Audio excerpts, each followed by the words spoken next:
It's June 2nd, 2014. Lynn McGonagill here, founder and teaching channel of the Lightworkers Healing Method. Friend, there are moments in our lives for each of us that are significant. Sometimes we know about it in advance through events such as deja vu, things that happen in dreams, and then when the day comes we recognize it. We don't know why it's important, but we recognize, this is it! I've seen this in my dreams! And so when you come upon things that you've seen in your dreams, pay attention, something important is going to happen. I've seen these steps in my dreams for years. Here we are. Something important is going to happen. Who knows what it's going to be? We're going to find out. It might be a private, internal affair of importance, or it might be something that's significant to a wider realm.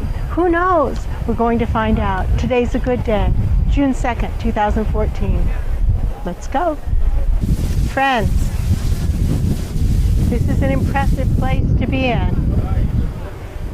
Everywhere we look, there are beautiful buildings. Impressive buildings. In a big, beautiful place like this, we have a choice to make.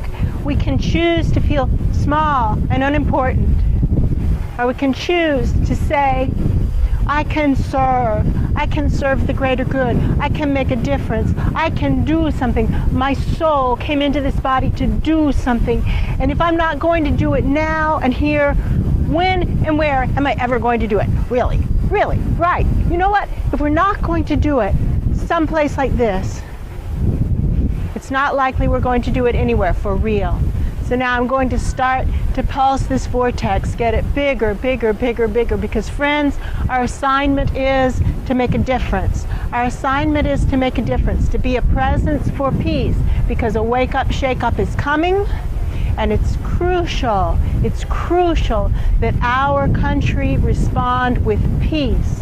Peaceful response, a peaceful response, no matter what. No matter what. And our assignment is to get big and hold the space. Get big and hold the space. Get big and hold the space. And so now, friends, one thing that we know from this art of teaching angelically guided energy healing for many years now, we know this, and we say it in the level 1 class, the entry-level class. We say if you take only one thing away from this entire curriculum, which consists of 16 classes, if you take only one thing away from it, take this away from it, take this away from it, take this away from it. Build a vortex where you live, where you sleep, and where you work. Create sacred space for yourself and for your lives. We teach people how to get their energy bodies clear, strong, large, and tall so that they can be vessels for spirit in the world. And we teach them how to tend a vortex, creating sacred space for themselves. So friends, I don't have to be big enough to make a difference. I just have to be humble enough and diligent enough and pure enough and big enough to tend a vortex that's big enough to make a difference. So that's what I'm going to do right here and now in this beautiful space. It is spectacular. Maybe at the end we'll do a 360 with the camera so you can see it, because it is really impressive. And so I'm just starting right now with this vortex, and it's a nice visual arena of a place that we can fill with sacred space. And the goal is to get this vortex pumping enough that living waters. So we're all struggling with this me at some level or another. We are. Me too. So now I'm going to start to not only merge with the biosphere that is Earth that I love, but also with the galaxy. And I remember how I got well. I was disabled, I was sick, chronically ill with a supposedly incurable disease for 7 years, and disabled with it for 2 years. And how I got well was to remove my focus from myself and start facilitating Lightworkers Healing Method sessions, angelically guided, multidimensional energy healing sessions for soul purpose for others, to help them with their troubles by merging, engaging the miracle of simultaneous healing. Through the merge, I was healed of my supposedly incurable disease. So merging with the biosphere is easy for me. Now, as the merged biosphere, to merge into the galaxy and offer us the biosphere, I feel like I have a globe on, like an Earth costume, to merge into the galaxy, which is just like this spinning, beautiful band of light, and say, okay, here we go again. Same gig, different size, but same gig. Merge in to heal the greater good. We can do this, friends. It worked once before. It worked once before. It worked once before. It can work again. We just become the biosphere and then merge in to heal the galaxy, and that's how the biosphere heals. So friends, sometimes things happen that we don't like. This need for the wake-up, shake-up, for example, is something that the personality level self struggles against because we see how many people we love will suffer greatly. But wise divine minds know what they're doing. Our guides love us so much. The plan for our lives is always the plan because it is the best plan. If there were a better plan, that would be the plan for our lives. Our soul plan is the best plan for us. None of us is ever sacrificed for the greater good. None of us is being tricked. Our soul plan is the best plan. And right now, friends, if people aren't responding to their soul plan, it looks like they aren't. Then they need what the guides call motivation. They need more motivation. They need more motivation. They need something to shake up this beautiful fantasy that we've created for ourselves because we believe this to be the reality, and it isn't the reality. It isn't the reality. So we need the fantasy to be shaken up so that we can be motivated to step into our greatness. Each of us was born for greatness. We were all born for greatness. All of us, you can do it. You can do it. You can do it. Step into it. We're coming up on the U.S. Supreme Court. It does not have the best energy in the world. That's unfortunate. Might have something to do with that appointed for life thing. That is unfortunate.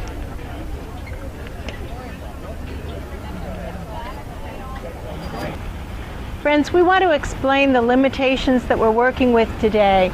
On these Capitol grounds, we're not allowed to use tripods, so we're having to just hold the camera, and so it's going to be a bit wobbly, and we are glad that you know that and are sympathetic to our situation.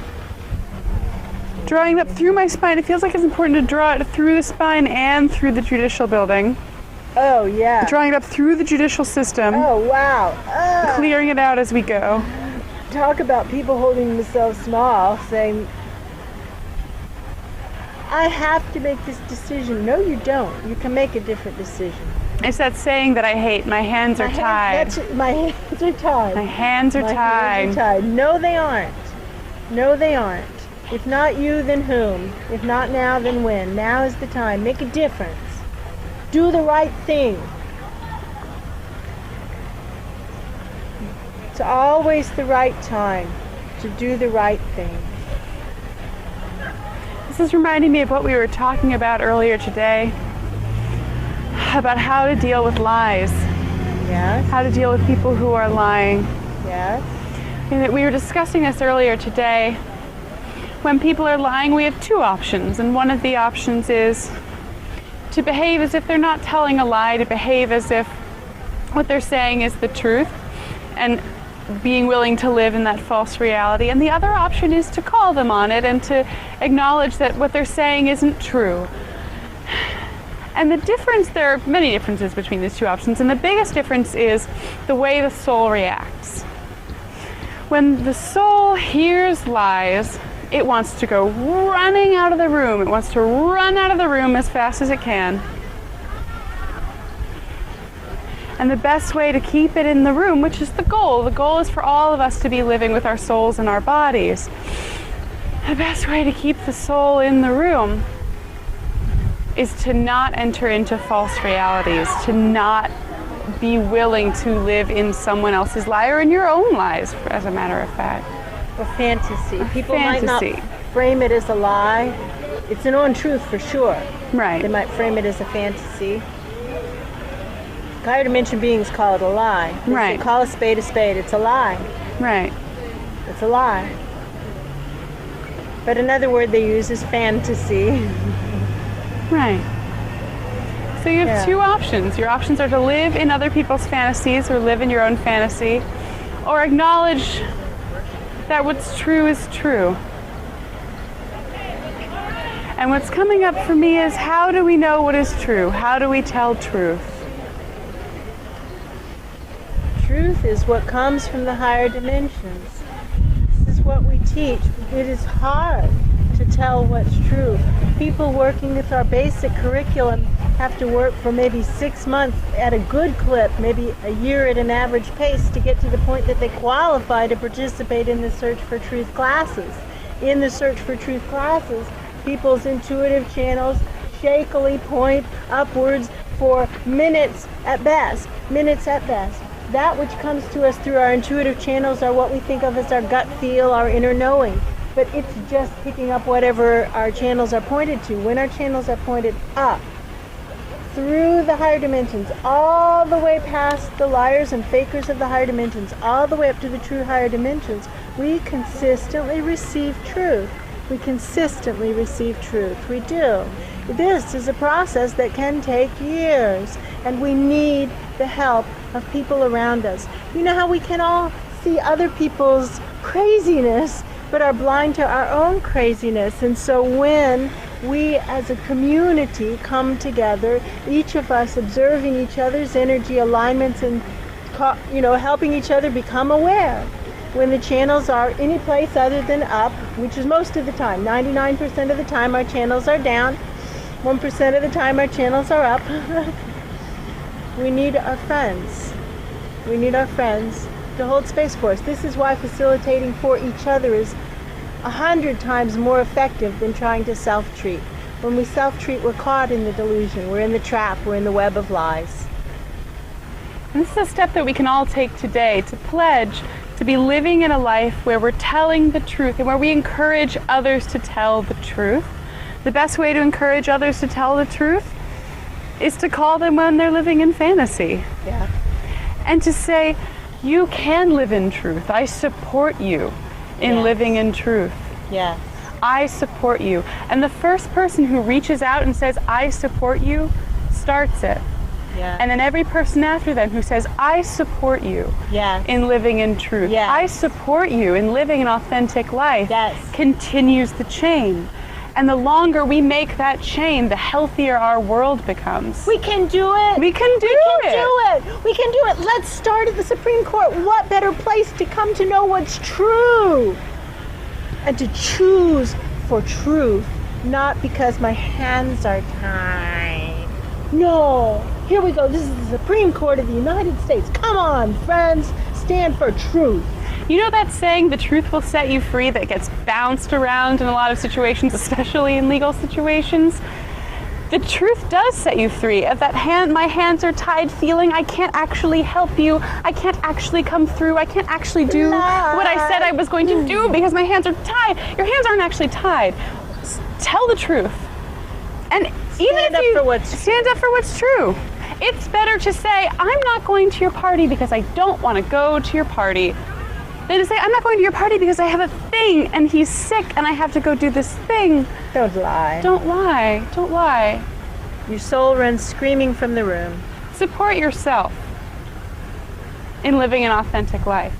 And let's pulse here right now for the Supreme Court, for us and all beings, for our sick biosphere and all the terminally ill biospheres in our entire galaxy, to clear this delusion that it's helpful to live in fantasy. Friends, if you're trying to hide something, consider maybe it isn't the right thing to do. We're trying to live as transparently as possible. We're trying to not hide anything. We're not wearing makeup, we don't have earrings, we shaved our heads, we're wearing clothes that show what we look like. You know? We're not trying to hide anything. We're being as transparent as possible. If you're trying to hide something, consider, maybe a tweak in thinking would be helpful and that you can do it. And at the moment that you do it, your soul will be so happy. It'll feel so much better because you're trying to live an authentic life. You can stink at it. We stink at it. Whoop-de-doo. We stink at it, but we're trying. Authentic. Living an authentic life. For us, for our country, for our world, for our galaxy. Living an authentic life. Start for yourself. It matters. It matters. Start telling the truth. Let go of the white lies. Let go of the social lies. They aren't a help. When someone tells a lie to you, you can smile, but it's important to say, that doesn't seem like it's true, or something along those lines. Say, that doesn't feel right to me. Call them on it. Wait a minute, something's off here. Let's explore this. Let's see if we can get to something that's more truthful. Me too. Acknowledge the things that aren't working and just move on.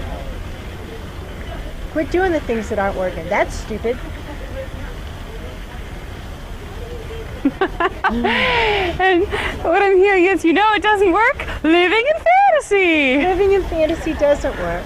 Living in fantasy doesn't work. Pretending that normal life is continuing on doesn't work. It doesn't work. Friends, it's over. It's over. The wake-up, shake-up is coming.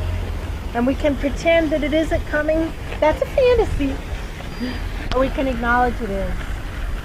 And start to take actions to make a difference right now before it's too late. We can do that. We can do that. Each of us. And listen, friends, we can tell you from experience that acknowledging that normal life doesn't work and choosing to not live in normal life Feels great. Oh, it's so good. It's so awesome. good. It feels awesome. This is the best Fabulous. life has ever been. Never batting. Rich, vivid colors, tastes. Food is better. Showers are wonderful. We appreciate what life is giving us. And now I'm going to need some help with this, so I'm going to ask if any angels are willing to work through us right now. Here they come. Here they come. Here they come. Here they come.